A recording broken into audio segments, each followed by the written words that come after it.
Sakit itu wajib, tapi menderita itu pilihan. Kalimat ini mungkin terdengar klise, sampai Anda menyadari bahwa hampir semua beban mental yang Anda pikul saat ini adalah hasil dari perang yang Anda ciptakan sendiri. Kita akan belajar dari Nietzsche tentang amor fati dan mengapa toxic positivity sebenarnya adalah racun yang membunuh kesehatan mental Anda secara perlahan. Jika Anda lelah berperang dengan kenyataan, tonton video ini sampai habis. Mari belajar cara menari bersama bayang-bayang. Menerima kegelapan, mengapa melawan penderitaan justru bikin kita semakin sakit? Filosofi penerimaan. Paradoks perlawanan. Dunia modern seringkali mendidik kita untuk menjadi pejuang yang harus menaklukkan segala bentuk ketidaknyamanan. Sejak kecil, kita dijejali narasi bahwa kesuksesan adalah hasil dari resistensi, melawan rasa malas, melawan kegagalan, hingga melawan rasa sakit. Namun, ketika narasi, perlawanan, ini diterapkan pada wilayah emosional dan eksistensial, kita justru terjebak dalam sebuah paradoks yang destruktif. Semakin keras kita mengepalkan tinju untuk memukul mundur penderitaan, semakin dalam penderitaan itu mengakar di dalam kesadaran kita. Kita mengira bahwa dengan membenci rasa sakit, kita sedang mengusirnya, padahal kebencian itu sendiri adalah bahan bakar yang membuat api penderitaan tetap menyala. Paradoks ini berakar pada mekanisme psikologis yang disebut efek rebound atau pemantulan kembali. Ketika kita menetapkan pikiran bahwa suatu kondisi, seperti kesedihan atau kecemasan, adalah musuh yang tidak boleh ada, otak kita secara otomatis akan terus memantau kehadiran musuh tersebut. Akibatnya, perhatian kita justru terpaku sepenuhnya pada apa yang ingin kita hindari. Kita menjadi hiperwaspada terhadap setiap denyut rasa sakit, yang pada gilirannya membuat rasa sakit itu terasa jauh lebih intens dan mendominasi ruang batin kita. Perlawanan tidak menciptakan jarak antara kita dan penderitaan. Ia justru menciptakan ikatan emosional yang sangat kuat dan melelahkan. Secara filosofis, perlawanan terhadap penderitaan seringkali bersumber dari penolakan kita terhadap realitas yang sedang terjadi, what is.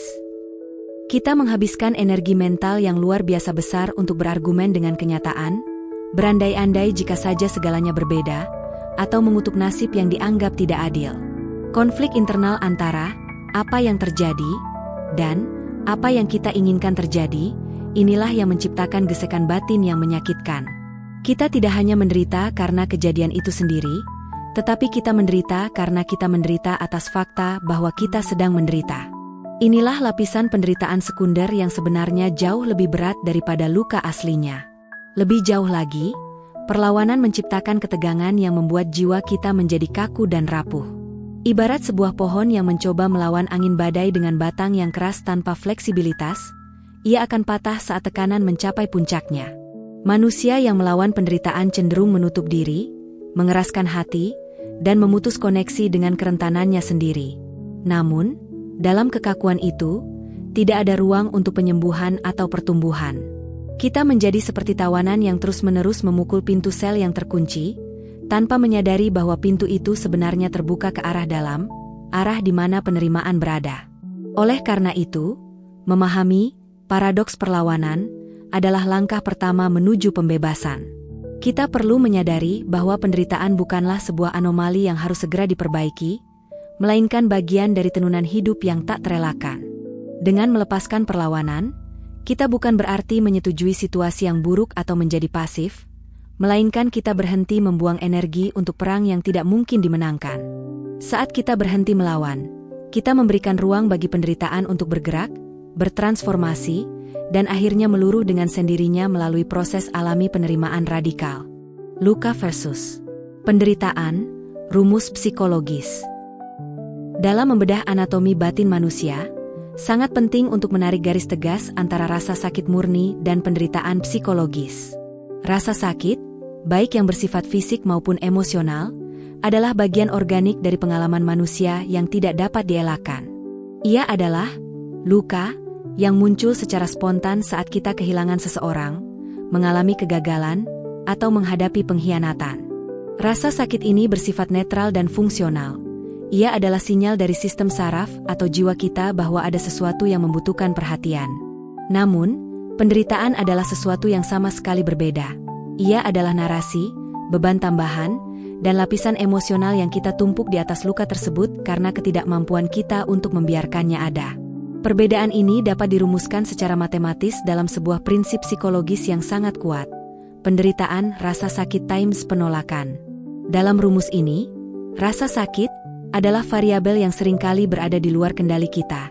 Ia adalah realitas objektif dari sebuah peristiwa. Namun, penolakan adalah variabel yang sepenuhnya berada dalam ruang kendali subjektif kita.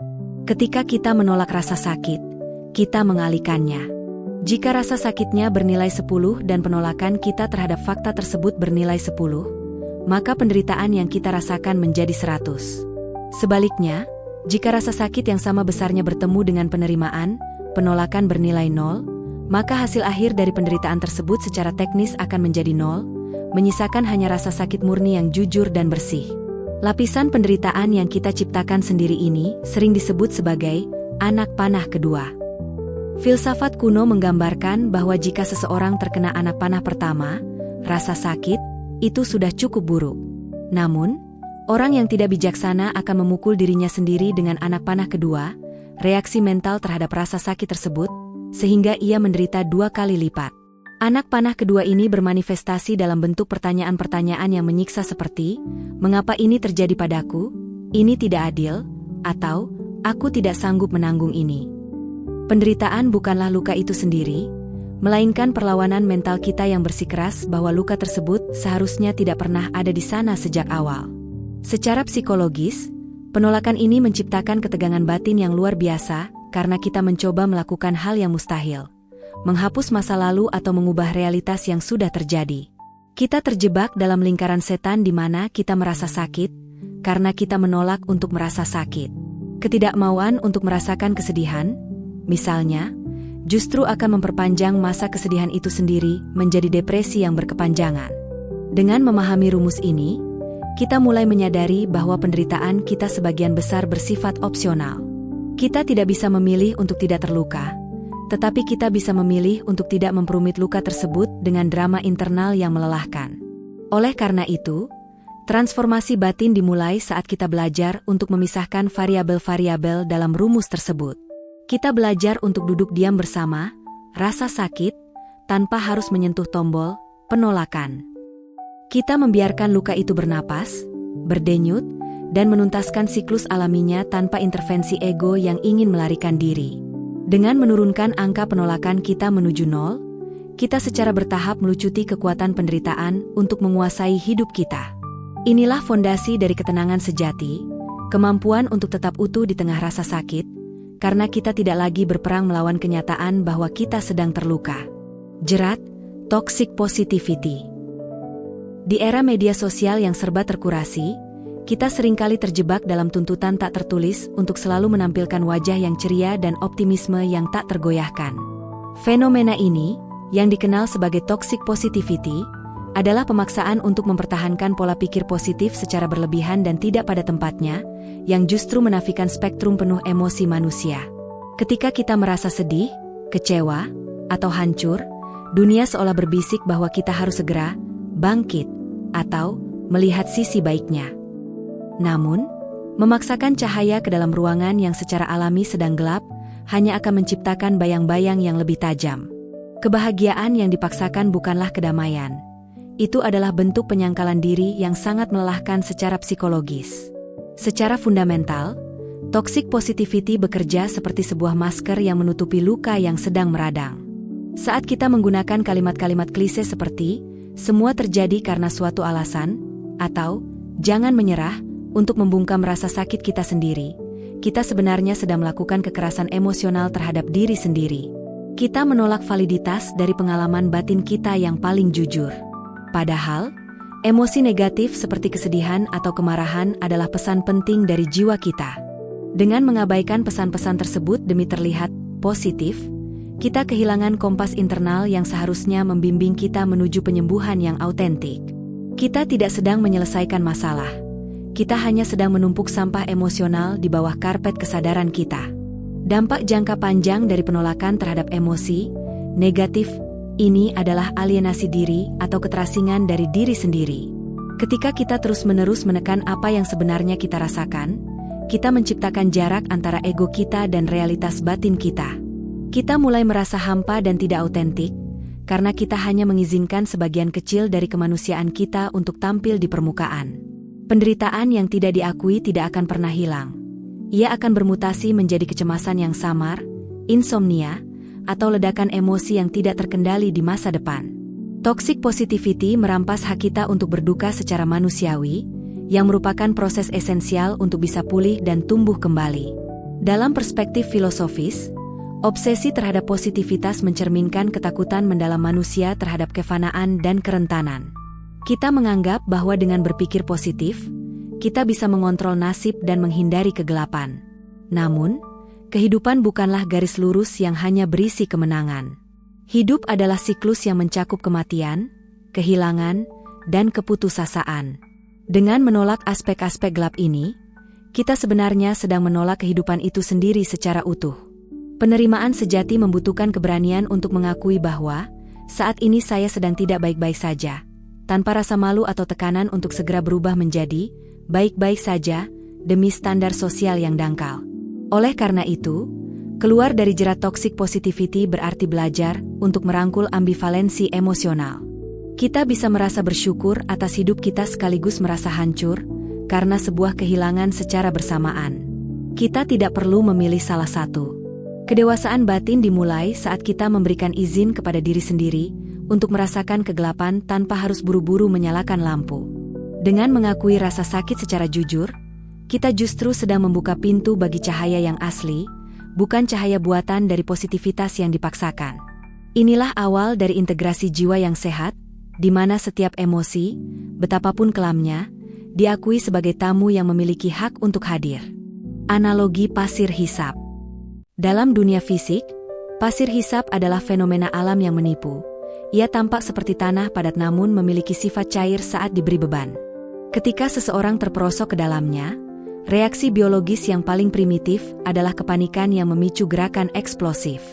Kita secara naluriah percaya bahwa dengan menendang, meronta, dan menarik diri sekuat tenaga, kita bisa melepaskan diri dari cengkeraman gravitasi yang menarik ke bawah. Namun, hukum fisika pasir hisap bekerja berlawanan dengan insting bertahan hidup kita.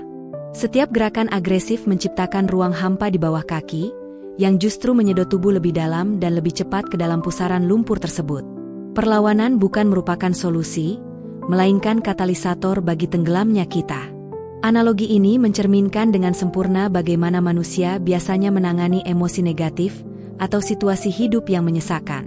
Saat kecemasan, duka, atau depresi datang menyerang, kita seringkali bereaksi seperti orang yang terjebak di pasir hisap emosional. Kita meronta secara mental dengan cara menyangkal, menyalahkan diri sendiri, atau mencoba berpikir jalan keluar dari perasaan tersebut dengan obsesif.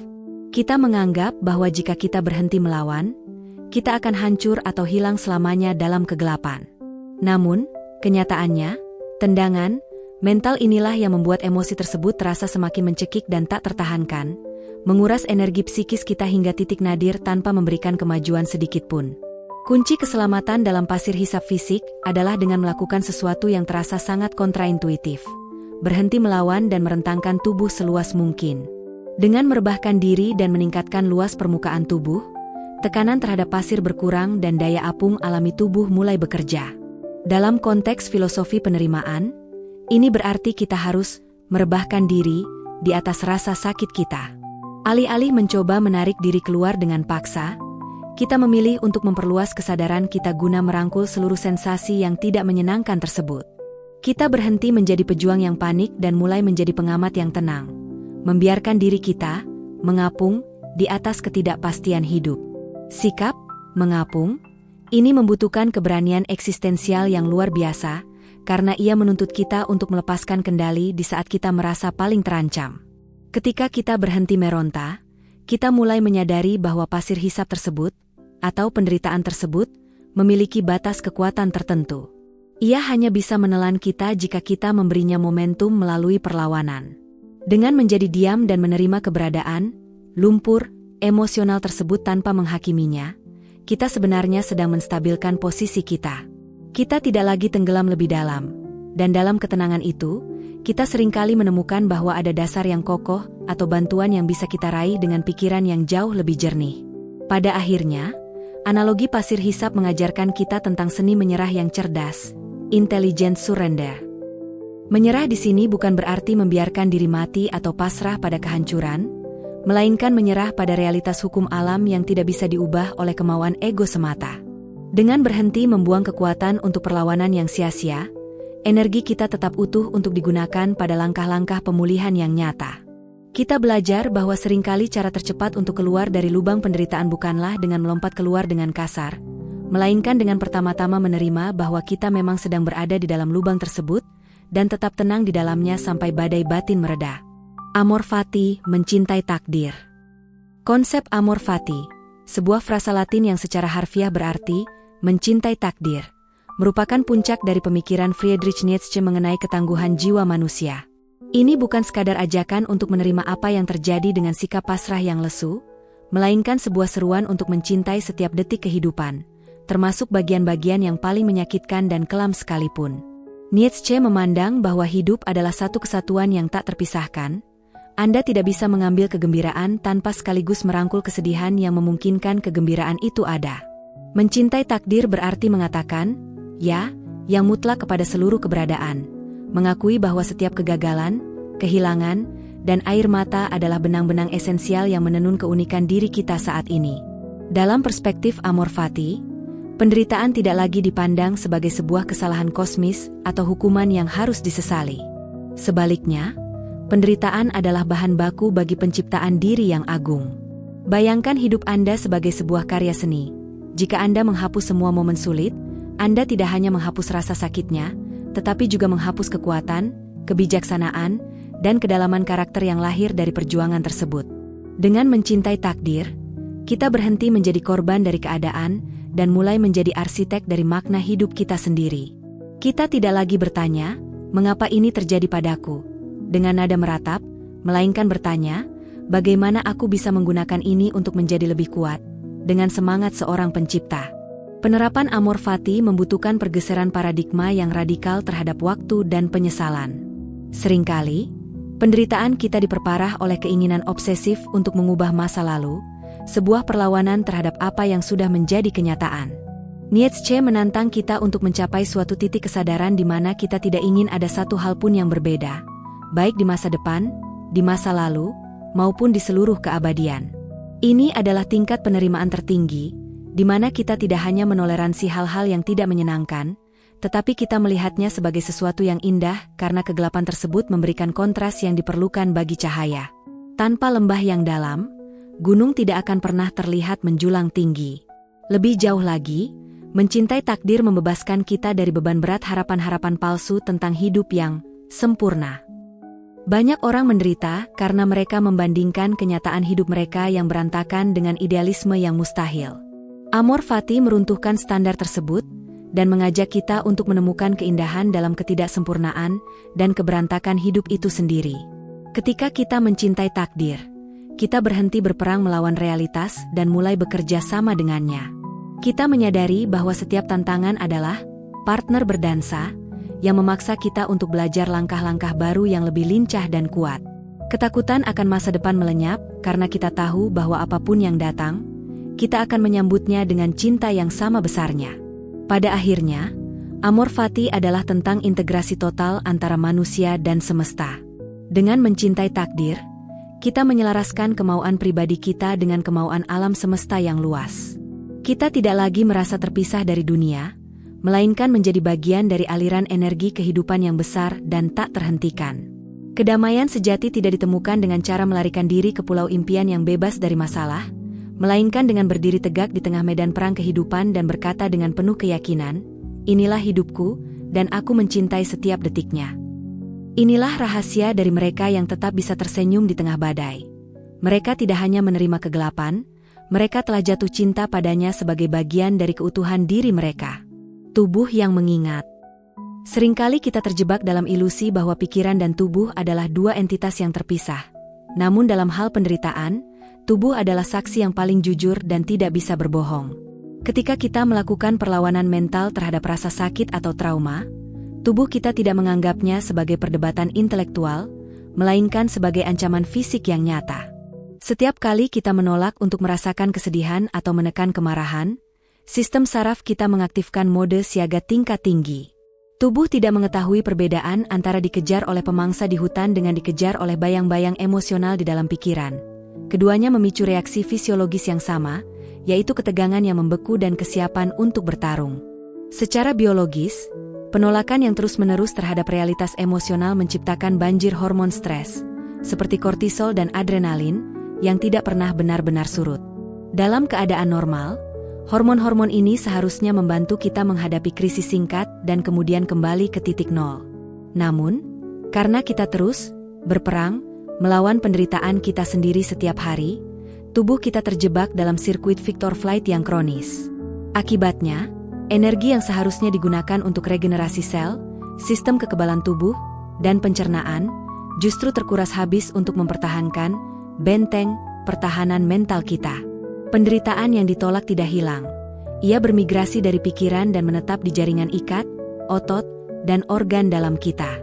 Kekakuan mental dalam menolak penderitaan seringkali bermanifestasi menjadi kekakuan fisik yang nyata. Kita mungkin merasakan bahu yang terus-menerus tegang, rahang yang terkatup rapat tanpa sadar, atau gangguan pencernaan yang tidak memiliki penjelasan medis yang jelas. Fenomena ini adalah cara tubuh menyimpan emosi yang belum tuntas diproses. Setiap kali kita berkata, "Aku tidak boleh merasakan ini," kita sebenarnya sedang memerintahkan otot kita untuk mengunci emosi tersebut di dalam tubuh. Tubuh menjadi semacam gudang penyimpanan bagi semua duka yang tidak pernah ditangisi dan kemarahan yang tidak pernah diakui, menciptakan beban fisik yang membuat kita merasa lelah secara eksistensial tanpa tahu penyebab pastinya. Penerimaan, dalam konteks fisiologis, adalah sebuah tindakan pelepasan ketegangan saraf, neural release. Saat kita mulai merangkul kegelapan dan berhenti melawan, kita sebenarnya sedang memberikan sinyal kepada saraf vagus, komponen kunci dari sistem saraf parasimpatis, bahwa bahaya telah berlalu. Dengan menerima rasa sakit, kita mengizinkan tubuh untuk beralih dari mode bertahan hidup ke mode pemulihan. Napas yang tadinya pendek dan dangkal mulai melonggar, dan aliran darah kembali ke organ-organ vital. Inilah mengapa seringkali setelah kita benar-benar menangis atau mengakui luka kita dengan jujur, kita merasakan kelegaan fisik yang luar biasa. Itu adalah saat di mana tubuh akhirnya diizinkan untuk meletakkan senjatanya. Oleh karena itu, penyembuhan sejati tidak akan pernah lengkap jika hanya dilakukan di level pikiran. Kita harus mendengarkan apa yang dikatakan oleh tubuh kita tentang penderitaan yang kita pendam. Mempelajari filosofi penerimaan berarti belajar untuk merasakan sensasi fisik dari emosi, tanpa berusaha mengubahnya secara paksa. Kita harus belajar menjadi tuan rumah yang ramah bagi setiap denyut kecemasan atau beratnya kesedihan yang singgah di dada kita. Dengan memberikan ruang bagi tubuh untuk merasakan penderitaan tersebut secara utuh, kita sebenarnya sedang membiarkan energi emosional itu mengalir keluar, bukan mengendap menjadi penyakit. Tubuh yang diingat dan didengarkan adalah tubuh yang pada akhirnya mampu melepaskan beban penderitaan. Seni membiarkan, letting be. Dalam literatur pengembangan diri, kita seringkali dibombardir dengan instruksi untuk melepaskan, letting go, beban masa lalu atau emosi negatif seolah-olah itu adalah benda fisik yang bisa dibuang begitu saja. Namun, bagi banyak orang, instruksi ini justru menciptakan tekanan baru. Kita merasa gagal ketika rasa sakit itu tetap tinggal meskipun kita sudah berusaha keras untuk melepaskannya. Disinilah konsep letting be atau membiarkan hadir sebagai alternatif yang lebih welas asih dan realistis. Membiarkan berarti berhenti mencoba memanipulasi keadaan batin kita. Jika letting go seringkali mengandung ambisi terselubung untuk mengusir rasa sakit agar kita bisa kembali merasa nyaman, letting be adalah kerelaan untuk tetap tidak nyaman selama rasa sakit itu memang masih ingin bertamu. Seni membiarkan menuntut kita untuk mengubah posisi dari seorang pelaksana yang sibuk memperbaiki diri menjadi seorang saksi yang tenang. Seringkali, penderitaan kita bertahan lama bukan karena sifat emosinya yang abadi, melainkan karena keterlibatan ego kita yang terus-menerus mencoba memecahkan masalah perasaan tersebut. Kita menganalisisnya, mengkritiknya, dan mencoba mencari akarnya, yang tanpa sadar justru memberi makan pada emosi itu sendiri. Dengan membiarkan, kita menarik diri dari upaya perbaikan tersebut. Kita mengakui keberadaan kecemasan atau kesedihan di ruang tamu batin kita, lalu kita melanjutkan aktivitas hidup tanpa harus memaksa tamu tersebut untuk segera pulang. Kita membiarkan rasa sakit itu ada di sana, bernapas di samping kita, tanpa kita harus menjadi satu dengannya. Paradoks dari letting be adalah bahwa sesuatu yang dibiarkan ada seringkali akan meluruh dengan sendirinya, sementara sesuatu yang diusir akan bertahan dengan gigih. Emosi manusia memiliki siklus hidup alaminya sendiri. Ia seperti ombak yang akan pecah di pantai jika tidak ada penghalang. Namun, ketika kita melawan atau mencoba melepaskan dengan paksa sebelum waktunya, kita sebenarnya sedang membangun bendungan yang justru membuat tekanan air semakin besar. Dengan membiarkan, kita meruntuhkan bendungan tersebut. Kita memberikan izin kepada penderitaan untuk menyelesaikan sirkulasi energinya. Ini adalah bentuk kepercayaan tertinggi pada kemampuan penyembuhan alami jiwa kita, bahwa segala sesuatu yang muncul dalam kesadaran pada akhirnya akan berlalu jika kita tidak memeganginya atau mendorongnya. Lebih jauh lagi, membiarkan adalah latihan untuk merangkul ketidakberdayaan dengan cara yang bermartabat. Ada momen-momen dalam hidup di mana kita memang tidak memiliki kendali atas rasa sakit kita, seperti saat berduka atau mengalami patah hati yang hebat. Dalam situasi seperti ini, upaya untuk melepaskan bisa terasa seperti pengkhianatan terhadap diri sendiri. Sebaliknya, membiarkan memberikan ruang bagi martabat tersebut. Kita membiarkan diri kita hancur, membiarkan diri kita sedih, dan membiarkan dunia batin kita berantakan tanpa ada keharusan untuk segera merapikannya. Dalam keheningan membiarkan ini, kita seringkali menemukan kekuatan yang jauh lebih dalam daripada kekuatan yang lahir dari upaya kontrol, yaitu kekuatan untuk menanggung kenyataan tanpa kehilangan integritas diri. Pada akhirnya, seni membiarkan adalah jalan menuju kebebasan batin yang tidak bergantung pada kondisi eksternal. Kita menjadi bebas bukan karena kita hanya merasakan hal-hal yang menyenangkan, tetapi karena kita tidak lagi terintimidasi oleh hal-hal yang tidak menyenangkan. Kita menjadi seperti langit yang membiarkan awan hitam lewat, badai mengamuk, atau matahari bersinar tanpa berusaha mengubah salah satunya. Langit tidak terpengaruh oleh jenis cuaca yang melaluinya. Ia tetaplah langit yang luas dan tak terbatas. Dengan mempraktikkan letting be, kita mengidentifikasi diri kita dengan langit, bukan dengan awan-awan emosi yang datang dan pergi. Kita menemukan kedamaian bukan melalui penghilangan rasa sakit, melainkan melalui kelapangan hati yang mampu menampung segalanya. Transformasi melalui kerentanan. Seringkali kita menganggap kerentanan sebagai tanda kelemahan, sebuah celah pada perisai diri yang harus segera ditutup agar dunia tidak melihat kerapuhan kita. Namun, dalam filosofi penerimaan, kerentanan justru merupakan prasyarat mutlak bagi transformasi jiwa yang autentik. Tanpa kerentanan, kita menjadi seperti struktur bangunan yang terlalu kaku. Ia mungkin tampak kuat di permukaan, namun ia akan hancur berkeping-keping saat gempa bumi besar melanda. Sebaliknya, jiwa yang berani merangkul kerentanannya adalah jiwa yang memiliki elastisitas. Ia mengizinkan penderitaan untuk merasuk, bukan untuk menghancurkan, melainkan untuk melunakkan kekakuan ego yang selama ini menghalangi pertumbuhan sejati. Proses transformasi ini dapat diibaratkan seperti kriya keramik kintsugi dari Jepang, di mana tembikar yang pecah disambung kembali menggunakan emas cair. Jika kita menolak kenyataan bahwa kita telah hancur, kita hanya akan membuang serpihan tersebut atau mencoba menyembunyikan retakannya dengan semen murahan. Namun, dengan menerima kehancuran tersebut sebagai bagian dari sejarah hidup, kita memberikan kesempatan bagi emas, kebijaksanaan untuk mengisi retakan-retakan tersebut. Penderitaan yang diterima dengan lapang dada bertindak sebagai api pemurni yang membakar topeng-topeng palsu kita. Dalam kondisi rentan, kita dipaksa untuk melepaskan ilusi tentang diri yang sempurna dan mulai melihat diri kita apa adanya. Manusiawi, terbatas, namun memiliki kapasitas luar biasa untuk bangkit kembali. Hanya ketika kita berhenti melawan dan membiarkan diri kita menjadi rentan, kita menjadi cukup lembut untuk dibentuk ulang oleh pengalaman hidup. Kerentanan adalah pintu masuk bagi empati dan koneksi yang lebih dalam, baik dengan diri sendiri maupun dengan orang lain. Orang yang pernah mengalami kegelapan dan berani mengakuinya cenderung memiliki kedalaman jiwa yang tidak dimiliki oleh mereka yang hidupnya selalu tampak mulus di permukaan. Penderitaan yang tidak ditolak akan mengikis kesombongan dan menggantinya dengan kerendahan hati yang tulus.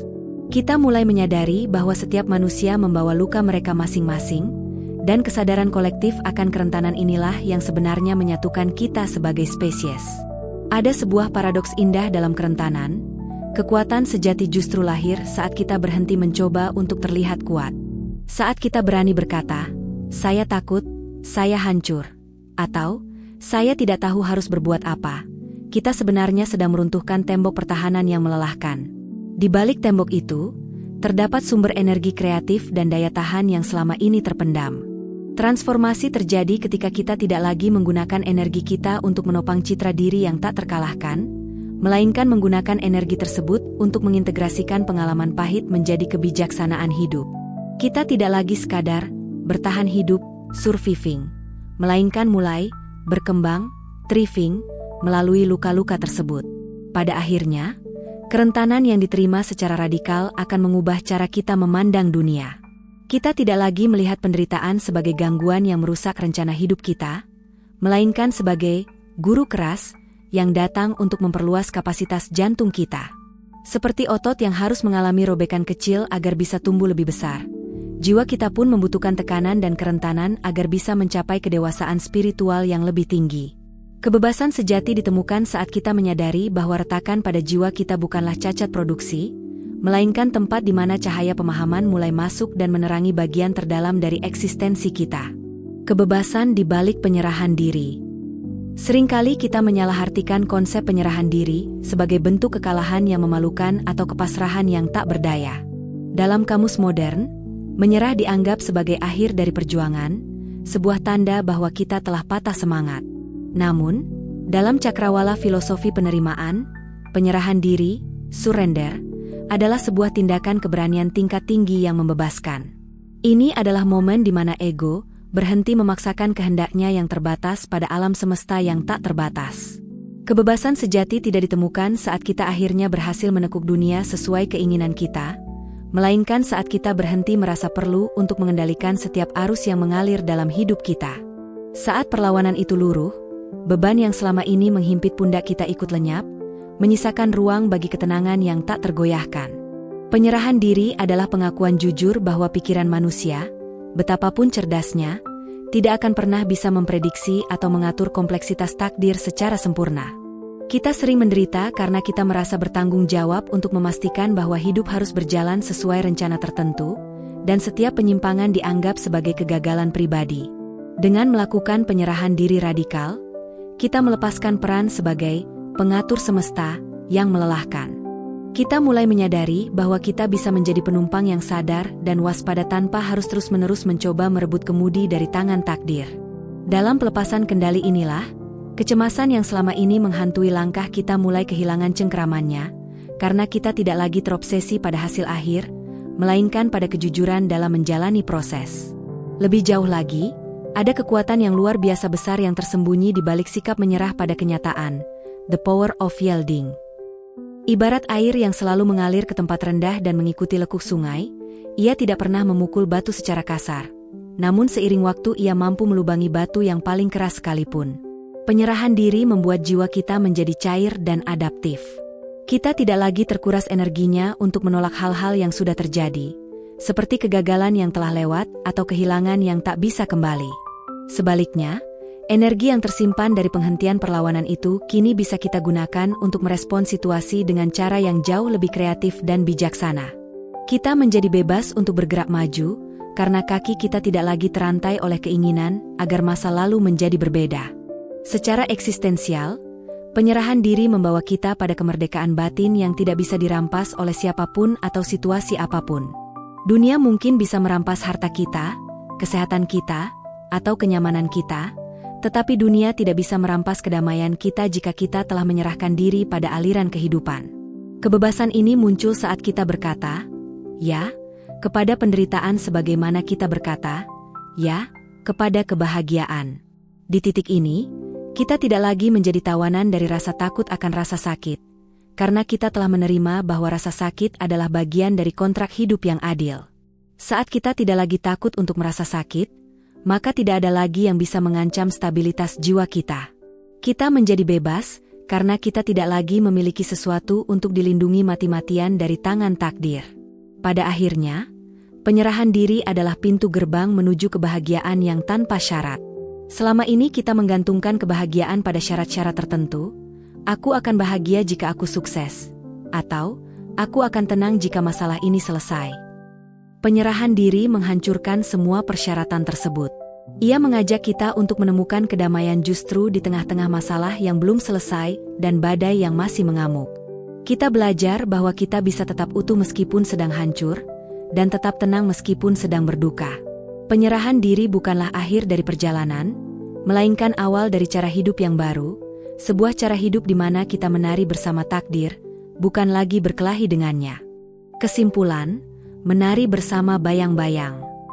Perjalanan menelusuri filosofi penerimaan membawa kita pada satu muara pemahaman, bahwa hidup bukanlah sebuah masalah yang harus diselesaikan, melainkan sebuah realitas yang harus dialami secara utuh.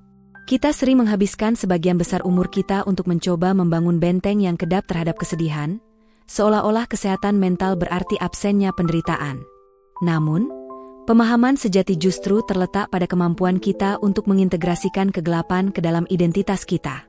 Menari bersama bayang-bayang adalah metafora untuk kehidupan yang tidak lagi lari dari sisi kelam eksistensi, melainkan merangkulnya sebagai mitra yang memberikan kedalaman, tekstur, dan makna pada setiap langkah yang kita ambil. Kita harus menyadari bahwa cahaya dan bayang-bayang adalah dua sisi dari koin yang sama. Keberadaan yang satu mustahil tanpa kehadiran yang lain. Jika kita bersikeras hanya ingin merasakan puncak kebahagiaan tanpa mau mengakui lembah penderitaan, kita sebenarnya sedang menjalani kehidupan yang dangkal dan terfragmentasi. Menerima kegelapan berarti mengakui bahwa rasa sakit, kehilangan, dan keputusasaan bukanlah gangguan terhadap rencana hidup kita, melainkan bahan baku utama yang membentuk kemanusiaan kita. Seperti seorang penari yang tidak mengeluhkan lantai yang licin namun menyesuaikan gerakannya, kita pun harus belajar menyesuaikan ritme jiwa kita dengan frekuensi penderitaan yang sesekali muncul, tanpa kehilangan keseimbangan batin. Di balik setiap perlawanan yang kita lepaskan, terdapat cadangan energi vital yang luar biasa besar yang selama ini terbuang sia-sia. Bayangkan berapa banyak kekuatan mental yang kembali kepada kita saat kita berhenti berdebat dengan kenyataan pahit yang sudah terjadi. Energi ini kini dapat digunakan untuk proses penyembuhan yang sesungguhnya, dan untuk membangun kembali makna hidup dari puing-puing kehancuran. Dengan berhenti melawan, kita tidak menjadi pasif. Sebaliknya, kita menjadi sangat responsif dan tangguh. Kita tidak lagi mudah patah oleh badai, karena kita tidak lagi kaku dalam penolakan. Kita menjadi seperti bambu yang melengkung saat angin kencang menerpa, namun tetap berakar kuat dan kembali tegak saat badai mereda. Filosofi penerimaan ini pada akhirnya adalah sebuah ajakan untuk kembali pulang ke dalam diri kita sendiri dengan segala ketidaksempurnaannya. Kita seringkali menjadi kritikus yang paling kejam bagi diri sendiri, menolak bagian-bagian dari jiwa kita yang sedang terluka karena dianggap sebagai kegagalan. Menari bersama bayang-bayang berarti menjadi teman bagi diri kita yang paling rapuh. Saat kita memberikan ruang bagi rasa sakit untuk ada tanpa penghakiman, kita sebenarnya sedang mempraktikkan bentuk cinta diri yang paling radikal. Kita berhenti berusaha menjadi versi ideal yang mustahil, dan mulai merayakan keaslian hidup yang penuh dengan retakan namun indah karena kejujurannya. Sebagai penutup, ketahuilah bahwa kebebasan sejati tidak terletak pada hilangnya kegelapan dari dunia kita, melainkan pada hilangnya ketakutan kita terhadap kegelapan tersebut. Ketika kita sudah berani merangkul penderitaan dan melihatnya sebagai bagian dari tarian besar kehidupan, maka tidak ada lagi beban yang terlalu berat untuk dipikul. Kita berdiri tegak di tengah dunia yang penuh ketidakpastian dengan hati yang lapang, siap menyambut apapun yang dibawa oleh hari esok. Pada akhirnya, kita bukan sekadar penyintas dari penderitaan kita. Kita adalah pengrajin kebijaksanaan yang telah belajar bahwa dalam pelukan kegelapan yang paling pekat sekalipun, terdapat benih-benih cahaya yang hanya bisa tumbuh melalui penerimaan yang tulus.